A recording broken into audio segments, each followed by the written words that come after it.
శ్రీమాత్రే నమః. నమస్కారం. శరన్నవరాత్రుల్లో ఈ నివేదనలే పెట్టాలి, ఇవే చెయ్యాలి, ఇది పెడితేనే అమ్మవారికి ఇష్టము అని చాలామంది చాలా రకాలుగా చెప్తున్నారు. ధర్మంలో ఎక్కడాను, శాస్త్రంలో ఎక్కడా కూడా ఇవి ఇష్టము ఇవి ఇష్టం లేదు అని ఏమీ లేదు. అమ్మకి ఏదైతే మనస్ఫూర్తిగా అర్పించగలుగుతామో ఆ ప్రసాదాన్ని అమ్మవారికి నివేదన పెట్టండి. దుర్గకి గారెలంటే ఇష్టం, అలా అని అందరూ గారెలు చేయలేకపోతే అమ్మవారి పూజా ఫలితం రాలేదు అనుకోవడానికి ఏం లేదు కదా. చాలామంది చీరల విషయంలో లేత రంగు చీరలు ఇవన్నీ లేవు అమ్మవారికి. అమ్మవారు మంచిగా దర్శనం ఎలా ఇస్తుంది?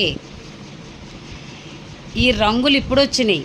రంగులు లేని రోజుల్లో కూడా అమ్మవారు ఉంది, కలర్స్ లేని రోజుల్లో కూడా అమ్మవారు ఉంది.